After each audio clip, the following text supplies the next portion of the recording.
you have, I think, the most shocking before and after that I've ever seen so Yeah. far. Like, unbelievable. You look amazing right now compared to, like, wow. So, first off, how long were you in addiction? So I started when I was like 19, and then I got sober when I was 27. So that was in 8 years. Yeah. Okay. Now, what were your main go-to for drugs? Heroin and crack cocaine. Okay. Yeah. Now, where were you, like, doing all? Because, like, I'm always curious, like, in a city. Yeah, so I was in Columbus, Ohio. Oh, okay. All Yeah. right. I talked to somebody from Ohio yesterday that was in the same area as you. Oh, okay. And they used to drive down to Florida 6 times a month to get 30s. Oh, wow. And that, like, blew me away. But the thing what I know about Columbus is that it's Ohio State country, Yeah.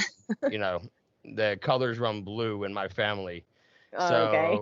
So my only experience with Columbus was driving through, like, a Burger King coming back from a Michigan game, and Yeah. then not wanting to serve my brother and I through the drive-through because we were wearing Michigan blue because that's Oh where we my were the day gosh. before. They're like, you know where you're at, right? Don't get out of the car. Just when we Right. give you this food, get back on the highway. Yeah. So, Serious fans. so yeah, have you been there your whole entire life? Yeah, so I grew up in Johnstown, which is like 40 minutes from downtown Columbus. Okay. Yeah. And what was your introduction to drugs? Like, was it like a childhood thing? Just to go Um, back to that. so my dad's an addict, and so my mom tried to keep it away from us, but we saw things. And then in high school, I just started hanging out with the wrong crowd, started smoking weed, and then started doing pills and drinking. So that's like it just led to harder things. Yeah, okay, that makes sense. I mean, because it looks like you just dove right into it. Like, at Yeah. 19, you're just like, all right, where's the dope at? Like, let's do Yeah. this.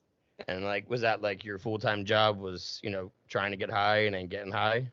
Yeah. So I was in a program called Catch Court, and it's for human trafficking victims.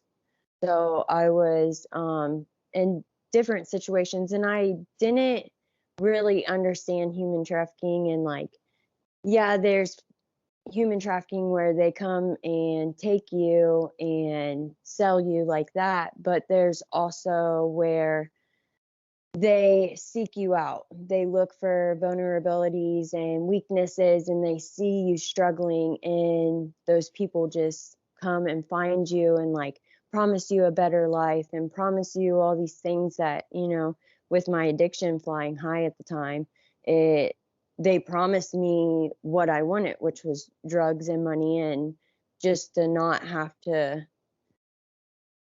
struggle. And so that was the start into being trafficked. And that lasted I that probably was going on for like 5 years, the last 5 years of my addiction. And the program that's here really saved my life, turned it around completely. So they were more into, like, here, we'll give you shelter and Hmm. we'll give you money for your drugs to support that, but then you got to do this and that. Right, so they would like talk a good game and like give you something, and then when